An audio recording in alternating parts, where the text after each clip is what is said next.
criticize Srila Prabhupada for his manner of translation of his books.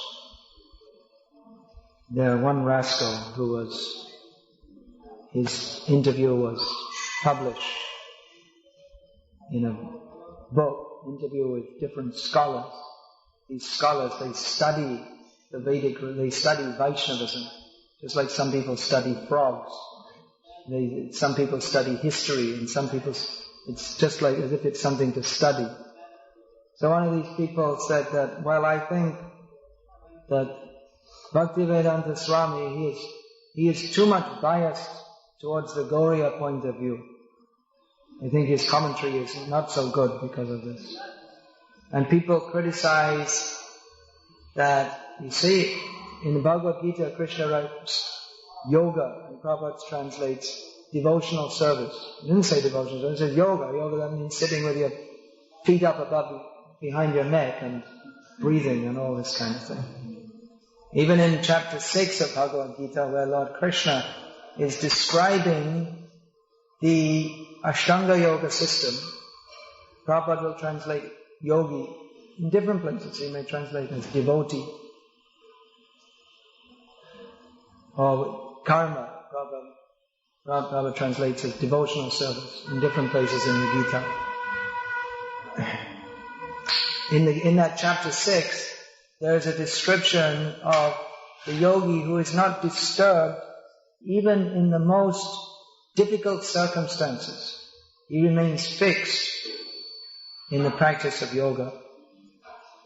So here we see practical example, how a devotee is the topmost yogi. He's not just some kind of dogmatism, we say. The devotee is the topmost yogi. Practically we see here how Arjuna is the topmost yogi, because his mind is fixed on Krishna and in Krishna consciousness, despite his sons having been killed in the most horrible way.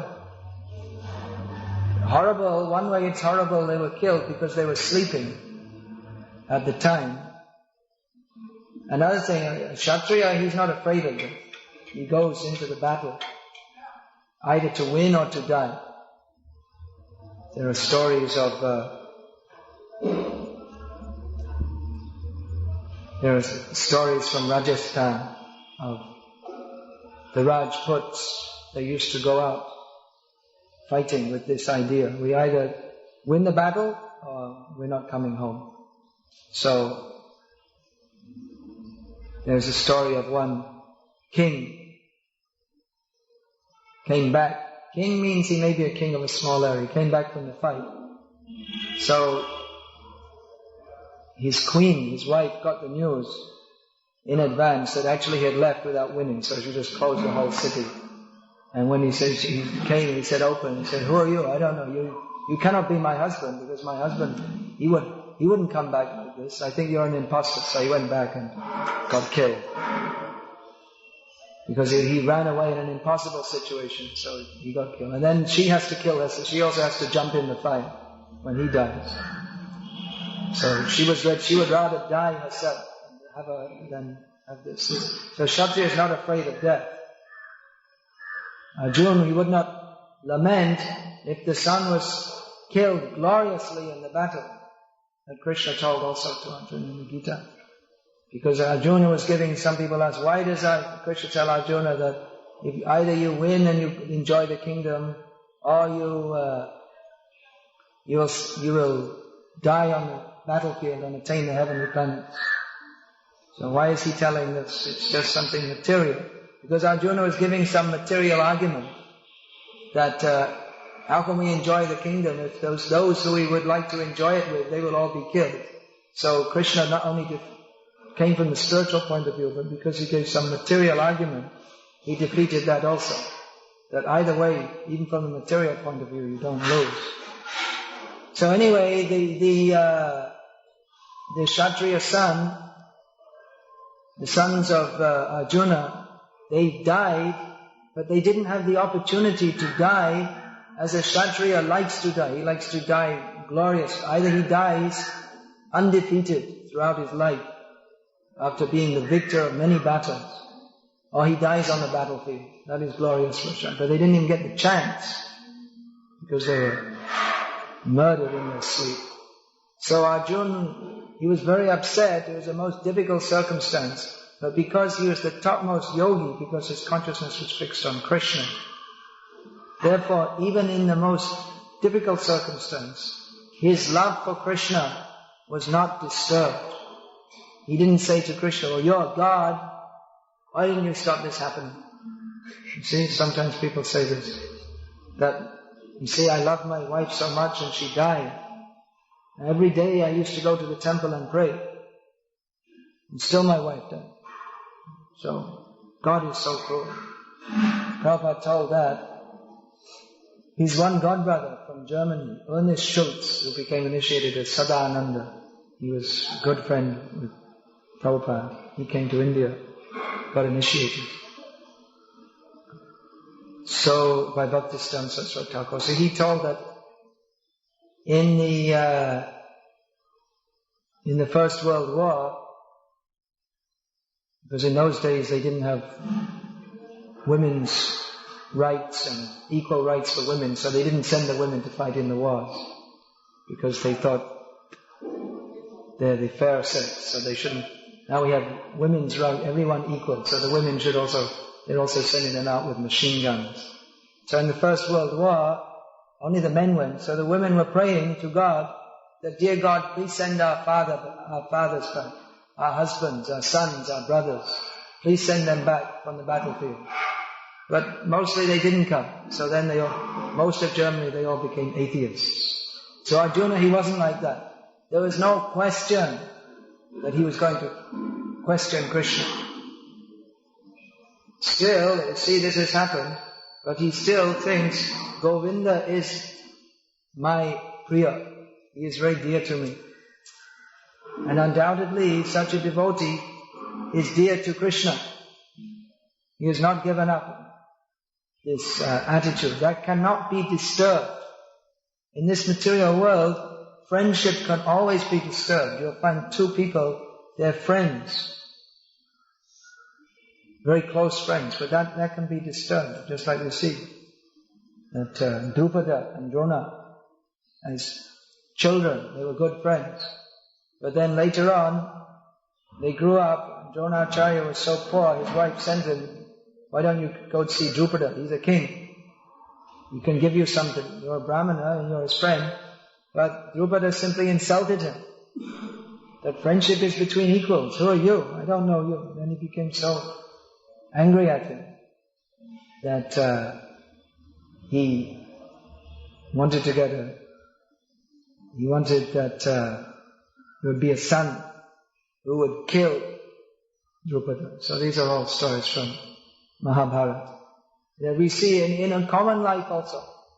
We see in India, it's those who read the newspapers know that two brothers, two of the biggest businessmen in India, that Chabriya brothers, they're fighting.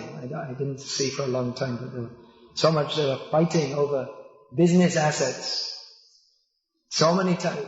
It's not only big families, but even in a small home, you see there's joint families. The generations, so many generations, they're living in the same house. Just like we have Griha Pravesh, it's a very common ceremony nowadays because people are always making new houses.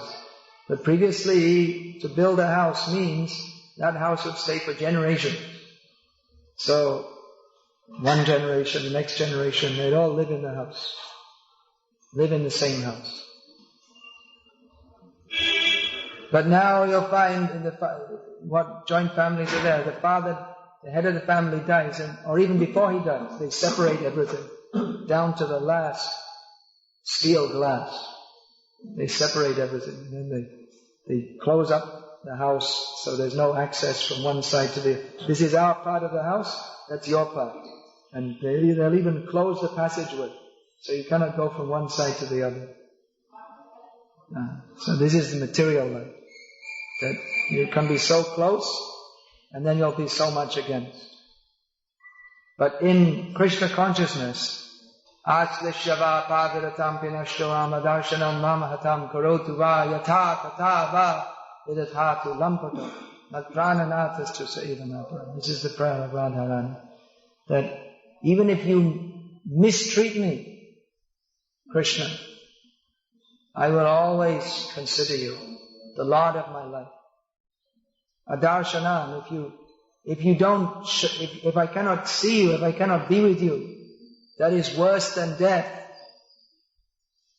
But still, you may reject me, but I will not reject you. That we have in Krishna Lila. There is the camp of Radharani. There's also the camp of Chandravali. So Krishna mostly is with Radharani. But sometimes he goes to Chandravali, which is very painful for Radharani. It's very difficult to understand for us. This is Ananda Chinmaya Rasa. This is spiritual relationship on the topmost platform. So that's very painful to Radharani, but she always thinks how Krishna will be happy. So even if Chandravali rejects Krishna, that I don't want to see you, then if Krishna at that time wants to see her, Chandravali, then Radharani will fall down at Chandravali's feet and say, please, don't be angry, you take Krishna. Because she only desires Krishna happiness.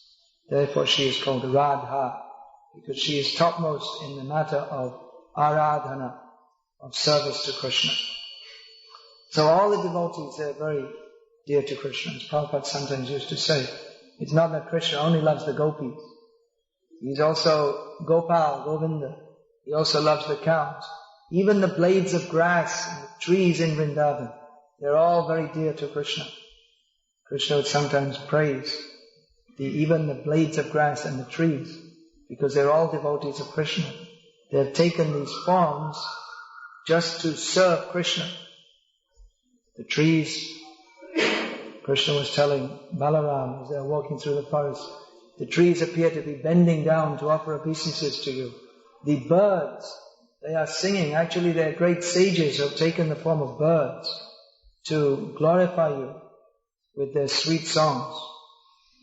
The singing of the birds is also, in the material world, the singing of the birds is considered to be an expression of the artistic sense or the musical sense of the Supreme Lord. You see that you cannot make some of these birds, they make such a beautiful sound. They don't even see, of course there's crows also, they make a horrible sound. But some birds, they make very beautiful sounds, very pleasing. So that is an expression of Krishna's artistic sense, how he's making this. So in Vrindavan, all the creatures, they are simply in love with Krishna, and Krishna loves them.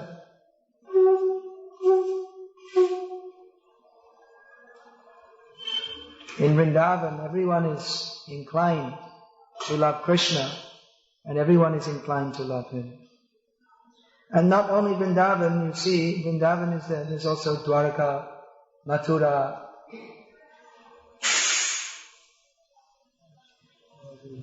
And Krishna has also expanded himself in so many deity forms. So if you go to Nathdwara, you will find there the whole town is centered around Srinathji. Or if you go to Karoli, you'll find so many devotees of Madan Mohan and different forms of the Lord. Udupi, there is Sri Krishna. At Sri Rangam, Ranganatha Swami. So the Supreme Lord has distributed himself in so many forms, in different places, and the devotees who live in proximity, they like to go to the temple, they like to take darshan, they like to discuss the activities of the Lord. So in this way, Krishna expands himself in different deity forms throughout the universe. And wherever there is Krishna, there is Vrindavan. So the same atmosphere is spread there. And the people, they like to be devotees of Krishna. They're very happy to be devotees of Krishna. That was formerly the culture in many places in India, especially Gujarat. One of the places of Krishna Bhakti. Where people, they were naturally inclined. Even now you'll see So many people, their name is Gopal, Navaneet, some name of Krishna or connected with Krishna. Then they're natural, it's very natural for them. They like to love Krishna. It just comes to them very naturally. That is the Vrindavan atmosphere, devotional atmosphere. There was no question of Arjuna not being Krishna conscious. And Krishna conscious, not simply following some rules and regulations, but naturally his heart-to-heart friendship with Krishna. So Krishna, he can do that. He can have so many friends, so many relationships. He comes in the deity form just to establish the relationship with his devotees, the forgotten relationship with his devotees. Just recently some story came. There is on COM we have this deity worship conference. So some story was there how in Chicago, just recently, one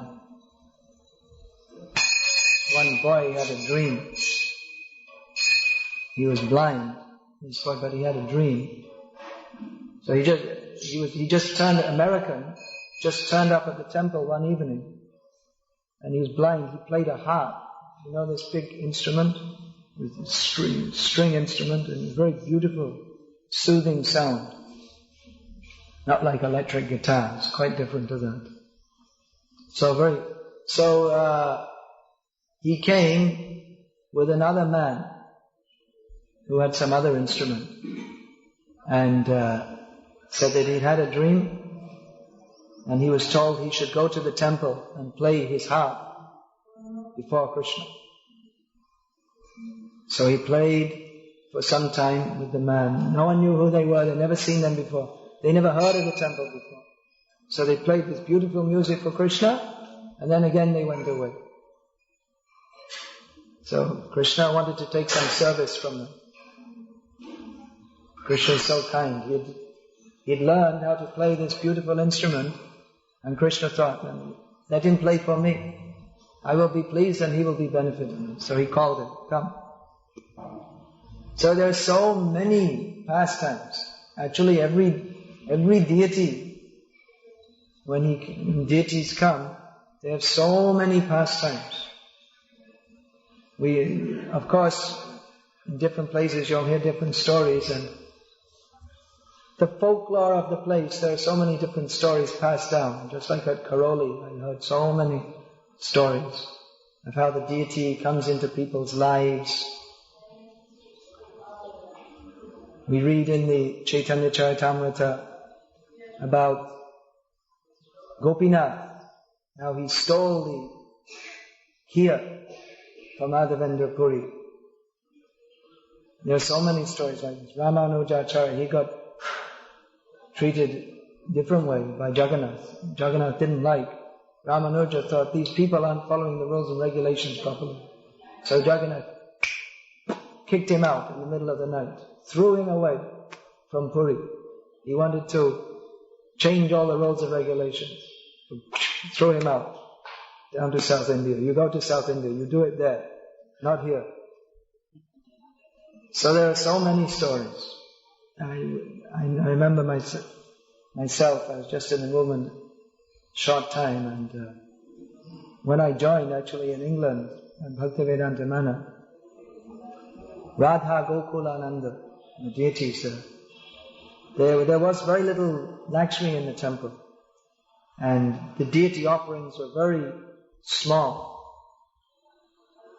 And for breakfast, because we used to get donations of bags of semolina and sugar, and the cows were there, so they used to cook every morning this suji with milk and sugar. Then at midday, every day would be like khichdi and some vegetables, got reject vegetables from the market, usually some cabbage, something like that. That was the prasad. So all the devotees would stand in a long line to get the Mahaprasad, which they get about this much each, about a quarter of a teaspoon. So Krishna wasn't being fed so nicely. Anyway, At one point there were some management changes, and they said, okay, let's start feeding Krishna. So, started off Mangal, it's still the same standard is going on. Mangal Arati, 108 big sweets like this. He started making big offerings. And then so much Lakshmi started coming in. Because the idea was there that let's serve Krishna. And big offerings, and before the devotees, they would stand in line to get just a speck of Mahaprasad. Now everyone would get 1 or 2 big sweets. So devotees started to put on little weight, and so did Krishna. Everyone could see how Krishna got fat, and actually all his dresses had to be changed. You can see the photos before and afterwards. He was thin, and he became very fat. And now if we say, people will say, oh, it's just a story. But and they had to change all the dresses. So there's so many ways. Krishna is reciprocating with his devotees. Prabhupada told that when he installed deities of Rukmini Dwarkadish. He told that Krishna has come because he wants to talk to you. Why is it's not simply some ritual? That now how many circles? 3, 5, 7, and those points are there. But actually, Krishna wants to speak. So that we have to become purified. When we are purified, then Krishna will be very happy to speak to us. There are so many stories like this also. Raghunandan Thakur, one devotee of Lord Chaitanya. In his childhood, he was worshipping the deity. What happened? His father, he had to go away on some work. So he told his son, now you have to offer the bhog to Krishna. I'll show you how to do it. This is what you do. You go inside and you ring the bell and you say the mantras and all these things. Put the tulsi leaf in. So, he's this boy, Raghunandan, in his childhood. He went inside,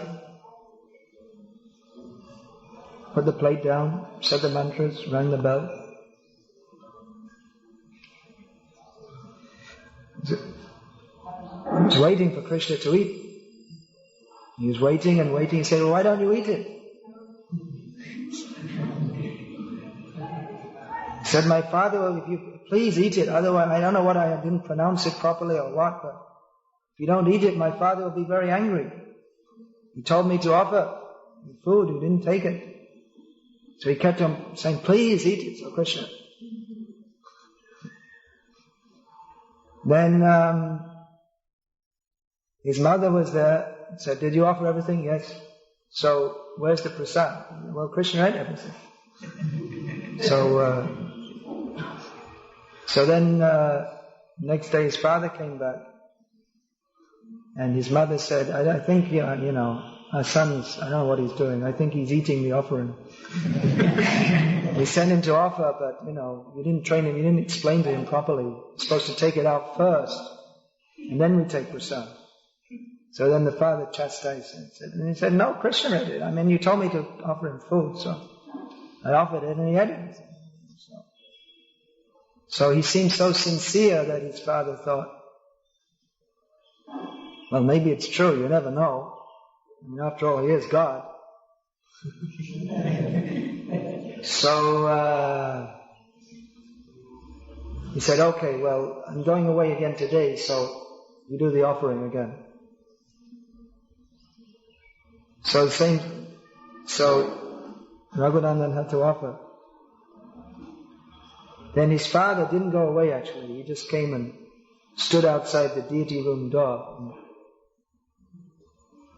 was spying on him, what's going on here. Now, the same thing happened. He was telling Krishna, come on, eat. Why are you playing these games? I brought it to you, we cooked it for you. You should eat it. Then his father was very happy. He said, oh, my son is such a devotee. The Lord Chaitanya told when he grew up, he used to come to see Lord Chaitanya in Puri. So Lord Chaitanya told him, your duty is, you shall worship the deity. He gave different devotees different duties. So you should worship the deity. That was his service. Throughout his life he was worshipping the deity. So Krishna gave different devotees different duties. Chaitanya Mahaprabhu gave different duties. And Krishna also.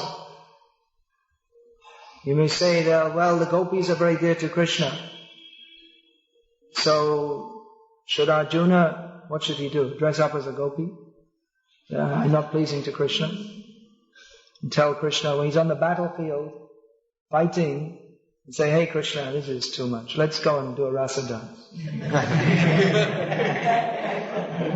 But that's not his relationship.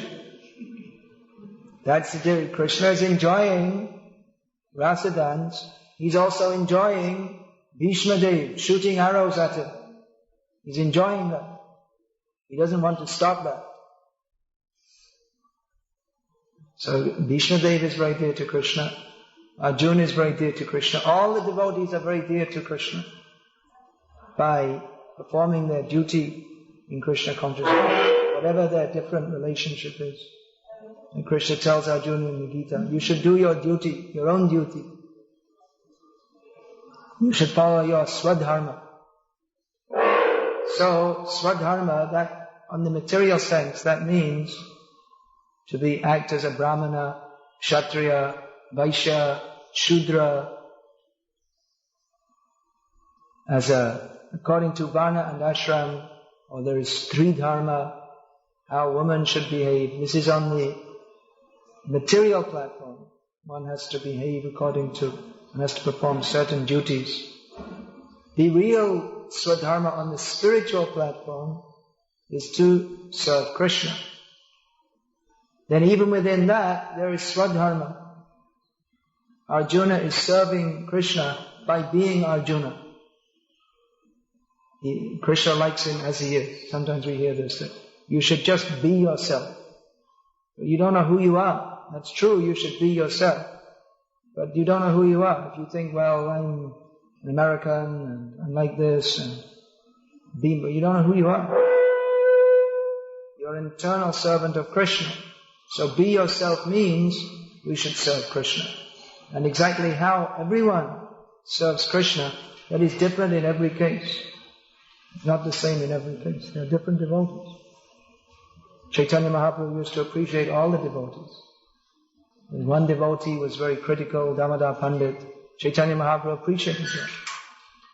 Then Jagadananda Pandit was always fighting with Lord Chaitanya, having arguments with him over nothing. Because he was his friend from childhood. He had that relationship. Whereas Gadadhar Pandit, he would never, even he was also a friend from childhood, but he would never quarrel or say anything against Lord Chaitanya. So Lord Chaitanya appreciated all the different devotees in their different relationships. And he comes as Krishna in his original form. He comes as Lord Chaitanya to invite us back. As Prabhupada states here, every living being, I read the purport again, it's very nice, short purport. The transcendental relation of Arjuna with Krishna is of the dearmost friendship. In the Bhagavad-gita, the Lord himself has claimed Arjuna as his dearmost friend. Every living being is thus related with the Supreme Lord by some sort of affectionate relation, either as servant, or as friend, or as parent, or as an object of conjugal love. Everyone thus can enjoy the company of the Lord in the spiritual realm if he at all desires and sincerely tries for it by the process of Bhakti Yoga. So these classes are just to awaken that desire. If we desire it, if we want it, we can live with Krishna in an affectionate relationship. We simply have to desire it and try for it by the process of Bhakti Yoga. So this is Krishna consciousness, Sambandha Avideya Prayojan. What is our relationship with Krishna? We have to desire that relationship. Then, how to enter into that relationship? What is the process? And then, what happens when you get there? That is prayojan.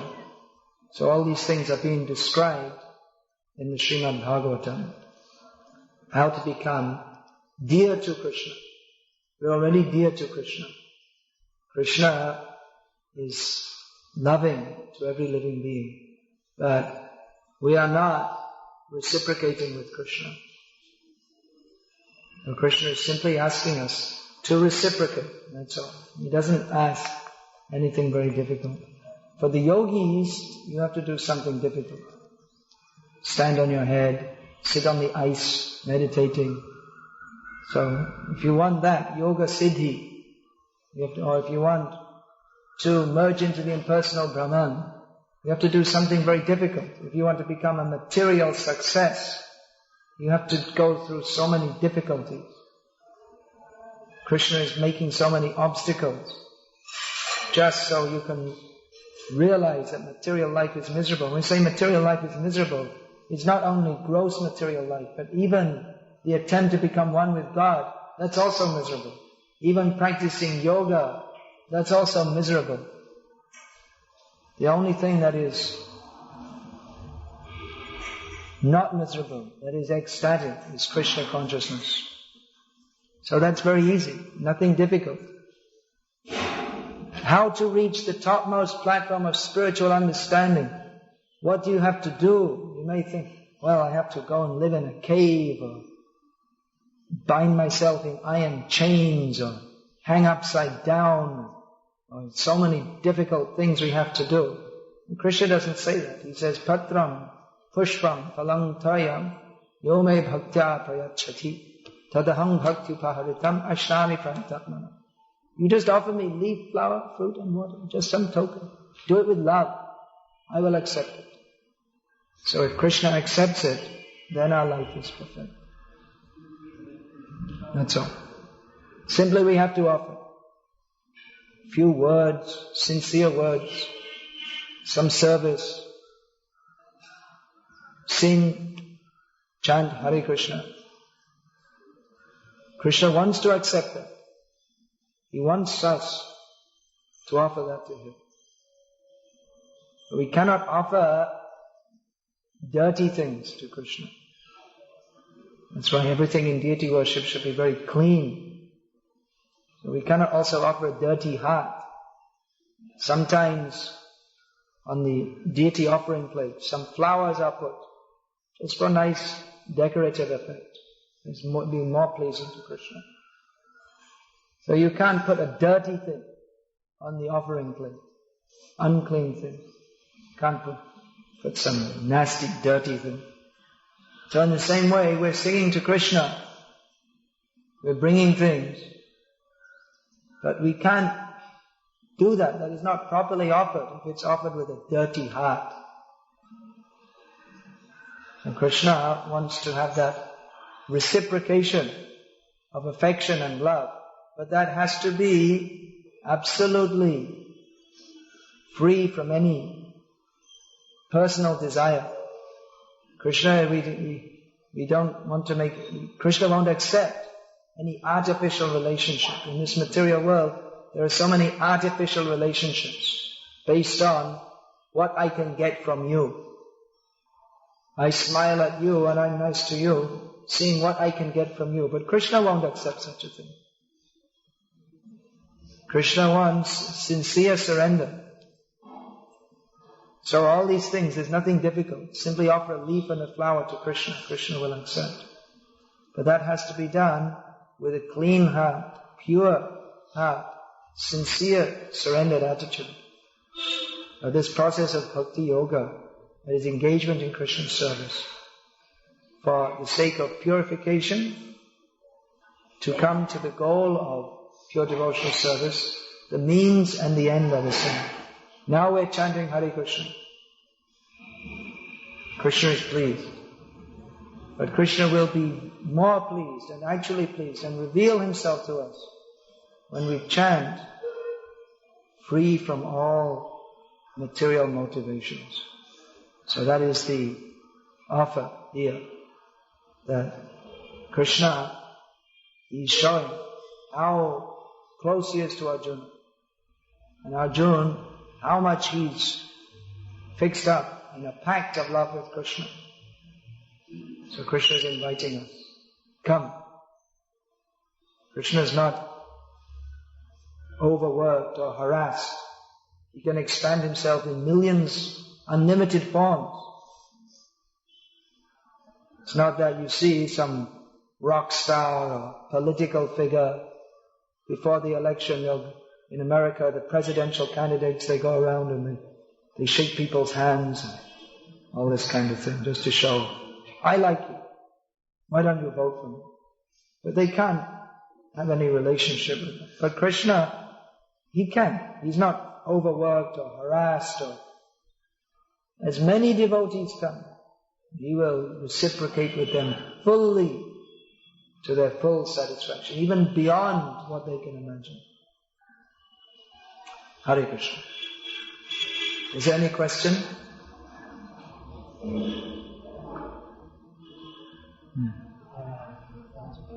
the beginning, when we are chanting the holy name, we actually want some pleasure, satisfaction, because we are learning that we must fail. We do something we will want.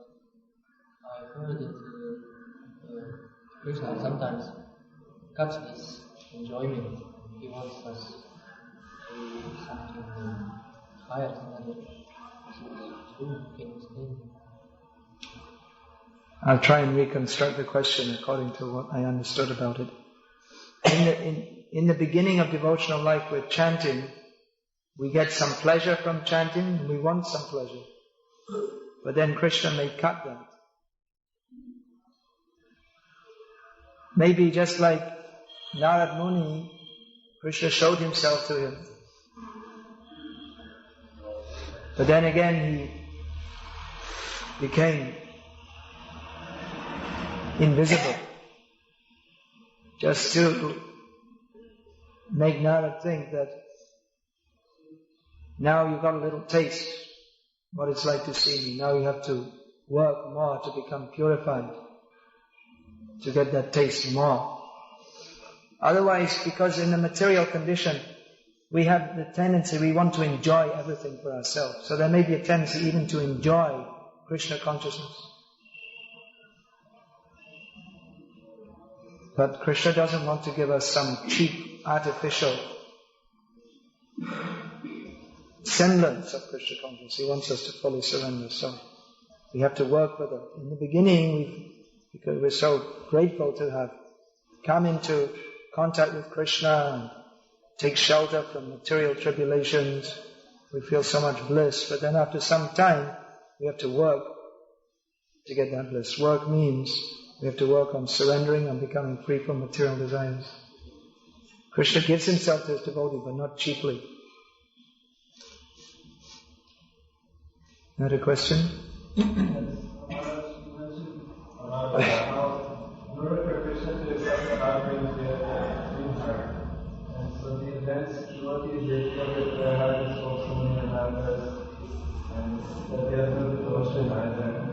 So how can they be faithful that Krishna will accept the offer? Prabhupada once was describing that how we should offer to Krishna. He said that devotee brings something to Krishna. He says, Krishna, I'm very rotten, but anyway, I brought this to you. Please accept it. So a devotee should think himself very fallen, but he asks Krishna that if you see any trace of any devotion in me, please accept that as I offer this to you. Please don't see all the bad things. Please purify me of the bad things. So we have to, that's one reason why we have deity worship and all these programs. Because there are rules and regulations that now you have to offer this. Now you offer that. Now you offer this. Because if we have to offer to Krishna, then it becomes not just theoretical that we're talking about Krishna, but now we have to do something for Krishna. We have to offer him something. So that doing something for Krishna means we have to strive to do that in the proper consciousness. Otherwise, if it's just simply theoretical, where's the actual service for Krishna? So we have to strive to do that in the proper consciousness. That's why deity worship especially is recommended. If devotees are too much troubled by sexual desires, it's recommended let them perform deity worship. Because if we're worshipping, one thing is that by seeing the beauty of Krishna, our attraction to the beauty of this material world will go down. Another thing is that we have to cook for Krishna. We have to dress Krishna. We have to offer arati to Krishna. And we have to be very conscientious. If a devotee has any devotion, he has to be very conscientious. Otherwise, you may be just walking on the street and you may not be so conscientious to control your mind of thinking so many bad things. But if you're standing in front of Krishna offering arati to him, if a devotee is at all a devotee, then he must strive to concentrate his mind on Krishna. Of course, the devotee doesn't think that I'm offering this to Krishna. He brings to his guru and says, you please offer. And his guru will take to his guru like this.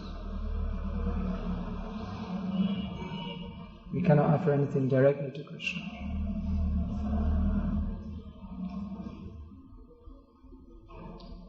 Some say that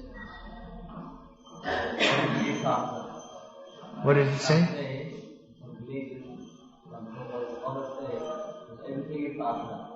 Everything is what? Everything is Shastra. Then why is there a word Shastra? If everything is Shastra, then why is there a word Shastra to distinguish Shastra from any other kind of book? Is the newspaper Shastra?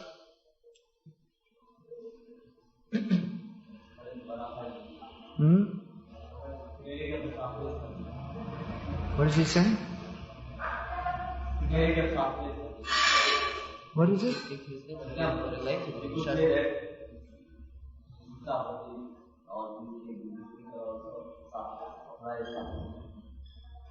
Then anyone can write anything. Actually, Shiksha Patri, that I haven't studied deeply, but from what I can see, that could be considered Shastra in as much as it follows the conclusion of Shastra. But of course, the way it's interpreted by followers of a certain sect here in Gujarat, that is Ashastra.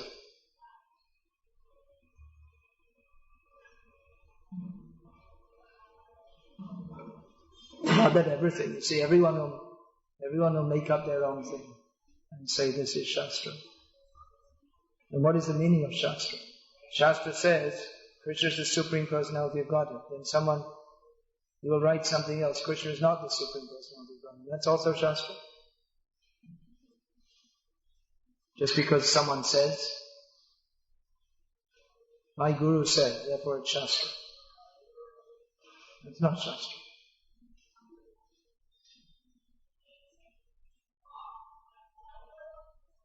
Therefore, we have to see what are the Mool Shastras, Gita, Bhagavatam, that all acharyas have said. Is Gita and Bhagavatam, especially Gita, in which Krishna is established as the Supreme Personality of God.